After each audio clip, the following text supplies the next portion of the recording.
नमस्कार सर, मेरा नाम राजू है। आज का टॉपिक है म्यूचुअल फंड का बबल फटने वाला है। इस तरह का काफ़ी सारा जो है ना आप टॉपिक देखते होंगे, पिछले 2 साल से चलता आ रहा है मार्केट का गिराने के लिए, लेकिन गिरने का नाम ही नहीं ले रहे मार्केट। यहाँ पे देखते हैं एक्चुअल में जो बैंक का डिपॉजिट है ना वो धीरे धीरे करके म्यूचुअल फंड में आ रहा है। अगर म्यूचुअल फंड को 100% माने तो 31% लगभग म्यूचुअल फंड में पैसा है और वो 67 लाख करोड़ है। बैंक के डिपॉजिट का 31% म्यूचुअल फंड में आ चुका है, जो कभी 15% 20% हुआ करता था 10 साल पहले, अभी जो है 31% है।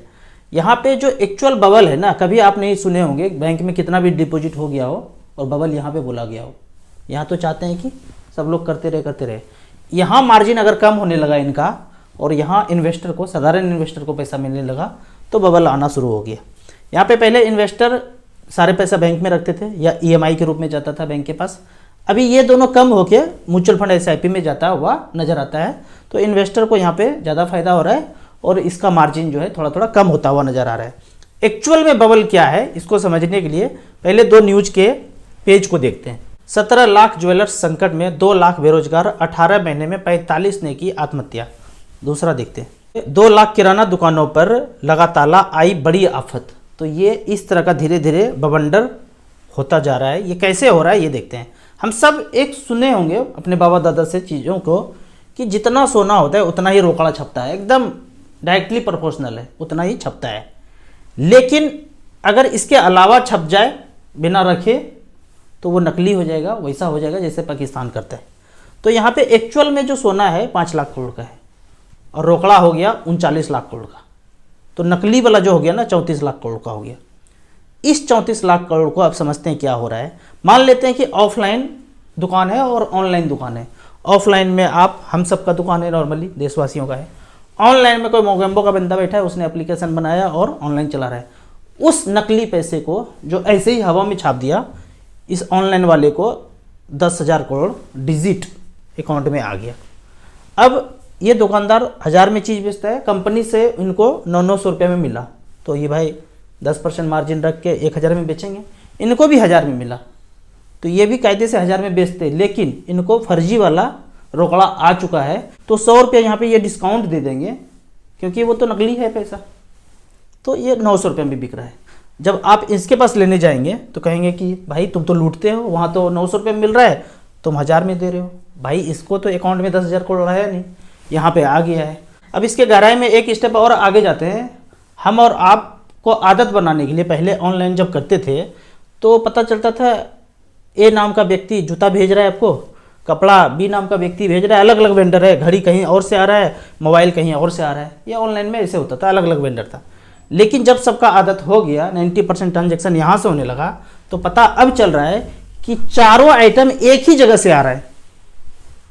एक ही जगह से जो ऑनलाइन प्लेटफॉर्म है वही सब कुछ अपना वेयर हाउस बनाया हुआ है और सारा सामान यहीं से आ रहा है और वो सारा का कंट्रोल वहाँ मोगेम्बो के पास है। तो इस तरह से करके धीरे धीरे हमारा सारा दुकान बंद होता हुआ नज़र आता है। इसको ज़्यादा जानने के लिए आपको इस चैनल पे विजिट करना है। ये जो चैनल है इस पे विजिट करना है और अभी जो एक बेहतरीन वीडियो है यहाँ पे 4 दिन पहले वाला, इस वीडियो को देखना है। अब आगे बढ़ते हैं, कुछ कमेंट्स को देखते हैं। कमेंट्स में यहाँ पे पहला क्वेश्चन है, राजू भाई शॉर्ट टर्म की जगह मल्टी कैप में लमसम इन्वेस्ट करें और उससे स्मॉल कैप में STP करें तो लॉन्ग टर्म में ज़्यादा फायदा नहीं होगा? अगर आपके पास रिस्क लेने का कैपेसिटी है तो पूरा का पूरा स्मॉल कैप में डायरेक्ट रख दीजिए, वो ज़्यादा अच्छा बढ़ेगा। ये तो शॉर्ट टर्म इसलिए किए कि जिनको रिस्क नहीं लेना है, FD की तरह पैसा है, प्रॉपर्टी बेच के रखा है, सेफ चलना है, उनके लिए है। अगला क्वेश्चन है, सर SWP क्यों करें अगर स्मॉल कैप में 1, 2, 3 करोड़ रुपया कॉर्पस हो जाता है, अपनी मर्जी से विड्रॉवल करना चाहिए। यहाँ पे भी मैं बोलूँगा अगर आपका 3-4 करोड़ कॉर्पस बन भी गया है तो भी आपको SWP करना ज़्यादा अच्छा है। एक सिस्टमेटिक ढंग से आपके पास हर महीने पैसा आता है तो आप अपने खर्चे को मैनेज कर सकते हैं, वो ज़्यादा अच्छा ऑप्शन है।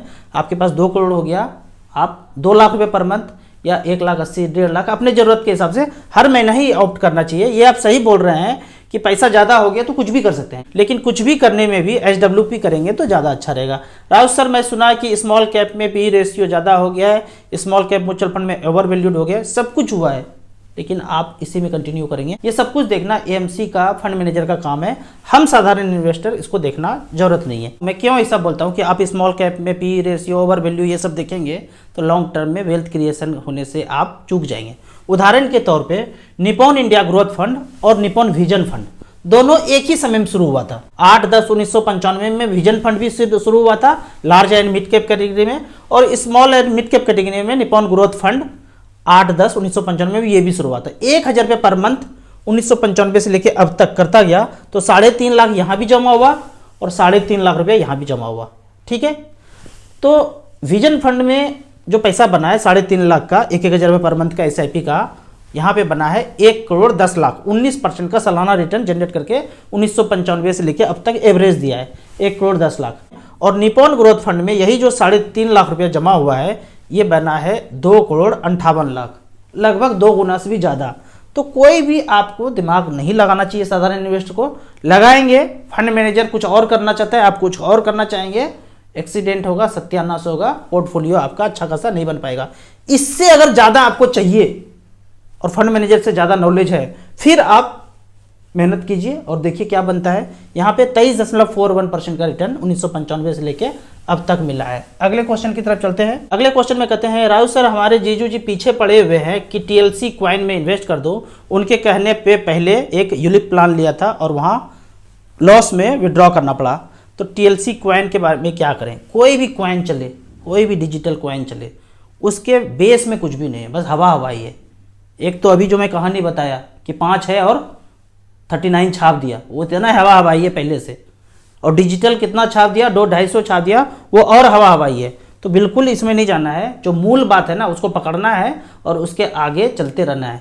आप म्यूचुअल फंड खरीदते हैं, शेयर खरीदते हैं तो कंपनी का कम से कम हिस्सेदारी है, उसमें शेयर का हिस्सेदारी है, यहाँ पे कुछ भी नहीं है, तो इससे जरूर दूर रहना है। अगले क्वेश्चन की तरफ चलते हैं। मेरे यूलिप प्लान में लगभग 9 लाख रुपया, उससे मैं निकाल कर म्यूचुअल फंड में कैसे इन्वेस्ट करूं। अगर आपके पास यूलिप में पैसा है तो 9 लाख रुपया को आप SBI short term debt fund में रख दीजिए और वहां से थोड़ा थोड़ा करके 25,000 या 50,000 रुपये पर मंथ करके STP करके SBI small cap, Nippon small cap, HDFC small cap, quant small cap, जो आपको STP अलाउ करता है स्मॉल कैप कैटेगरी में जाने दीजिए। 2 साल में वो सारे पैसे को STP करके स्मॉल कैप में आ जाइए तो ज़्यादा अच्छा रहेगा। ग्रो ऐप से होता है या नहीं होता है वो ग्रो ऐप में देख के ही कर सकते हैं। कुछ ऐप में अलाउ नहीं होता है, कुछ ऐप में अलाउ होता है, जिसमें अलाउ करता है आप उसमें जाके कर सकते हैं। राउत सर मुझे 5 लाख लमसम इन्वेस्ट करना है 3-4 साल के लिए, बैलेंस कैटेगरी का फंड कैसा रहेगा। अगर इतना ही समय है 3-4 साल 5 साल तो बैलेंस कैटेगरी का हाइब्रिड इक्विटी अच्छा फंड है, उसमें आप इन्वेस्ट कीजिए तो ज़्यादा अच्छा रहेगा। 1-1 लाख रुपया करके 5 कैटेगरी में डालिएगा, AUM वाइज आप फंड सेलेक्ट कर लीजिएगा।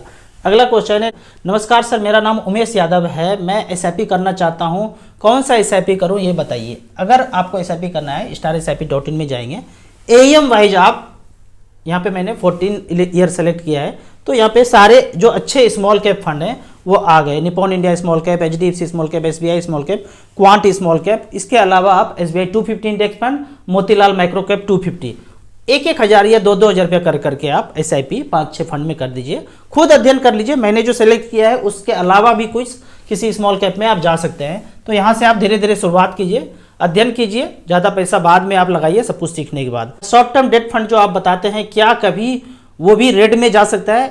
इंटरेस्ट का ऊपर नीचे जब होना होता है तो वो नीचे थोड़ा बहुत होता है। इक्विटी मार्केट अगर ऊपर नीचे, शेयर बाजार ऊपर नीचे होता है उससे फर्क नहीं पड़ता है। RBI इंटरेस्ट रेट ऊपर नीचे करते हैं तो डेट फंड में आप हलचल ऊपर नीचे करता हुआ नजर आएगा। राउत सर मेरे 25 लाख रुपया का फ्लैट 12,000 रुपया रेंट आता है बट सोसाइटी रजिस्टर्ड नहीं है, उसको बेच करके म्यूचुअल फंड में लगा दूं। बिल्कुल ये नहीं करना है। जो भी आपका प्रॉपर्टी है, सोना है, उसको वैसे के वैसे रहने दीजिए। ये 12,000 रुपये पर मंथ ही कीजिए और 12-13 साल में 1 करोड़ का टारगेट रखिए, वो हो जाएगा। कुछ पैसा अपना लगाइए, कुछ यहीं से आने दीजिए। जो प्रॉपर्टी बना हुआ है उसको ऐसे ही रहने दीजिए, कुछ भी छेड़छाड़ करने की जरूरत नहीं।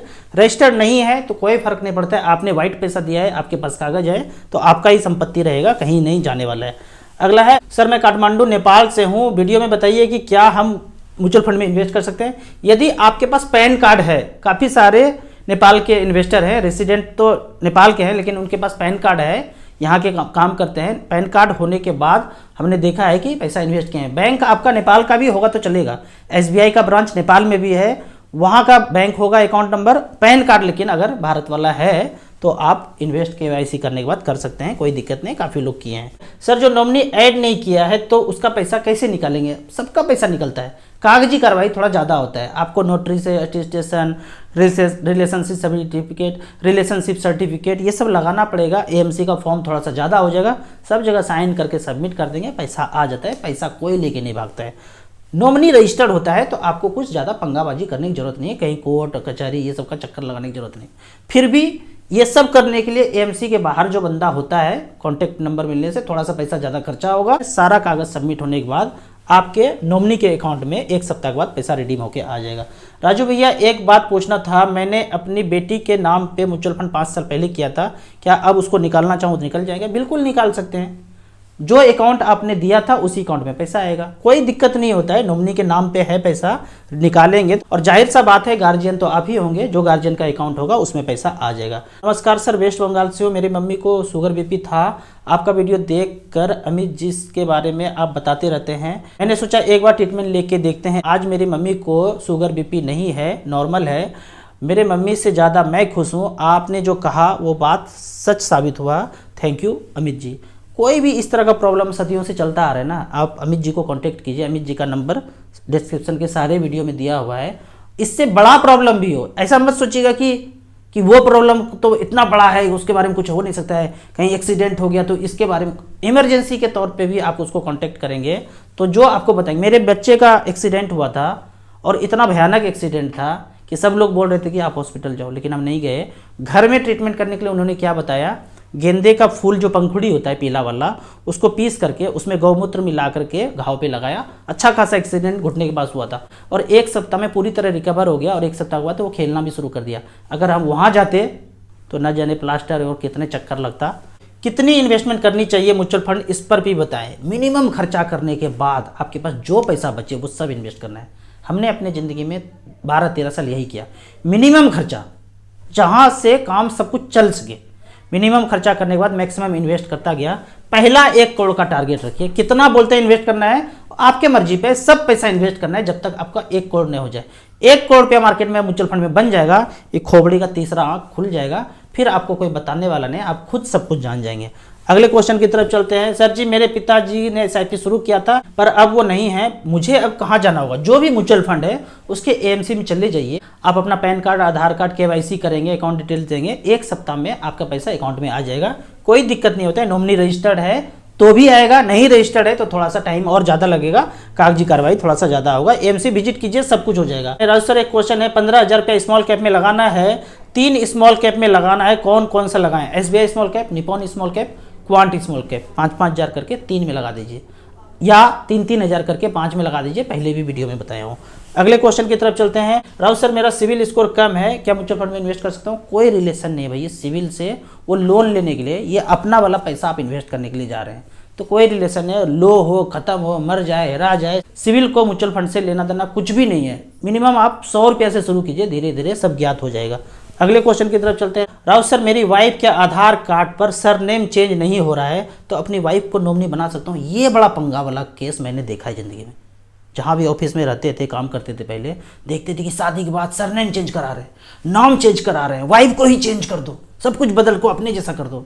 भाई वो जैसा है वो वैसा रहने दो, कुछ भी चेंज करने का जरूरत नहीं। उनका सरनेम है वही रहने दीजिए। मैं देखता हूँ कि पेपर में एडवर्टाइज कर रहे हैं, ये नोटरी बना रहे हैं, वहाँ स्टैंप लगा रहे हैं, यहाँ से छाप रहे हैं, ये सब करने का कोई ज़रूरत नहीं भाई। जो उनका नाम है 10th क्लास में, 12th क्लास में, ग्रेजुएशन में जो पढ़ लिख के आई, वो उनका जो सर्टिफिकेट में नाम है वही रहने दीजिए। वो सब कुछ करने की जरूरत नहीं है भाई।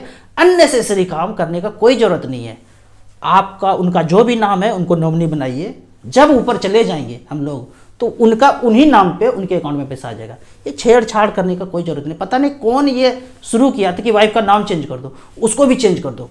सब कुछ चेंज करने के बाद बोलो अब तो तुम पहले जैसे नहीं हो। कहाँ से होगा भाई? सब कुछ तो तुमने चेंज कर दिया और पहले जैसा कैसे एक्सपेक्ट कर रहे हो? तो कुछ भी नहीं करना है, जो उनका नाम है उनको रहने दीजिए। आपको इसी तरह मच फंड के बारे में और कुछ जानना है, इन्वेस्टमेंट के बारे में जानना है तो इस नंबर पर मुझे व्हाट्सअप कर सकते हैं। कमेंट सेक्शन में आप क्वेश्चन पूछते रहिए। StarSIP.in पे जाके आप सारा म्यूचुअल फंड का दाव पेच सीख सकते हैं। म्यूचुअल फंड समझने के बाद आप मिनिमम 100 रुपया से स्टार्ट कीजिए। मैक्सिमम का म्यूचुअल फंड में कोई लिमिट नहीं है। वीडियो अच्छा लगे तो व्हाट्सअप यूनिवर्सिटी में दोस्तों के बीच इसे जरूर शेयर करें।